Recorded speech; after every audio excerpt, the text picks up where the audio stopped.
पेड़ का महत्व। सोहनपुर गांव में रामलाल नाम का एक लकड़हारा रहता था। वो अपनी जीविका चलाने के लिए गांव के पास के ही जंगल से रोज लकड़ियां चुनता और उन्हें बेचकर कुछ पैसे कमा लेता था। इसी तरह उसका गुजारा चल रहा था। कुछ दिनों के बाद रामलाल की शादी हो गई। उसकी पत्नी बड़ी खर्चीली थी, इसलिए अब उतनी लग्धियों को बेचकर घर चलाना मुश्किल हो गया था। ऊपर से रामलाल की पत्नी कभी नए कपड़े खरीदने के लिए तो कभी किसी दूसरी चीजों के लिए रामलाल से बार बार पैसे मांगती थी। अगर पैसे न मिलें तो रूठ जाती। रामलाल अपनी पत्नी से बहुत प्यार करता था, इसलिए उसकी नाराजगी वो बर्दाश्त नहीं कर पाता था। रामलाल ने ठान लिया कि वो अब ज्यादा लकड़ियां इकट्ठा करके बेचेगा ताकि उसकी पत्नी को रोज रोज पैसों की कमी ना हो।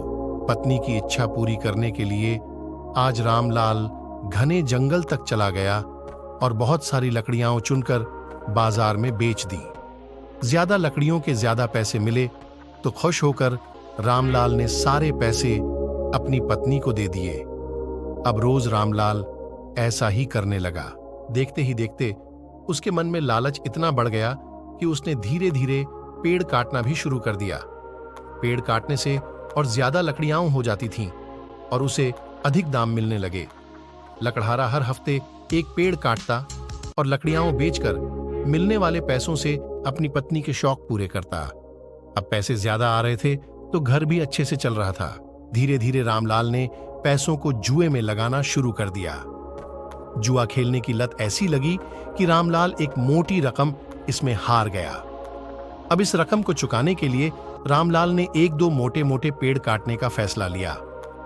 जैसे ही रामलाल ने जंगल में जाकर अपनी कुल्हाड़ी को एक बड़े से पेड़ पर चलाने की कोशिश की तो उस पर पेड़ की टहनी ने हमला कर दिया।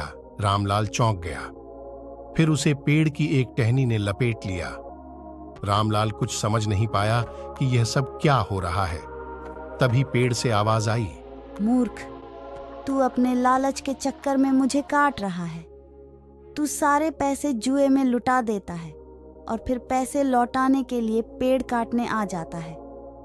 तुझे पता है कि पेड़ कितने कीमती होते हैं। हमारे अंदर भी जान बसती है और हम तुम इंसानों को जीने के लिए हवा, धूप में छाया और भूख को शांत करने के लिए फल देते हैं, लेकिन तू अपने स्वार्थ के लिए हमें ही काट रहा है। आज तू रुक, यही कुल्हाड़ी मैं अब तेरे ऊपर चलाऊंगी।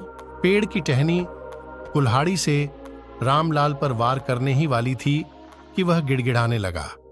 उसने माफी मांगते हुए कहा, मुझसे गलती हुई है, लेकिन मुझे सुधरने का एक मौका दो।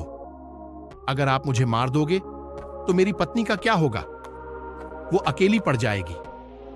आज से मैं किसी पेड़ को नहीं काटूंगा, यह प्रण लेता हूं। यह सब सुनकर पेड़ को रामलाल के ऊपर दया आ गई। उसने रामलाल को छोड़ दिया। छूटते ही रामलाल भागकर अपने घर गया और पैसों के लालच में न आने का संकल्प ले लिया। कहानी से सीख, लालच में आकर पर्यावरण के साथ खिलवाड़ नहीं करना चाहिए। हमें ऑक्सीजन पेड़ से ही मिलती है। इन्हें काटकर हम खुद अपने जीवन में संकट को ला रहे हैं।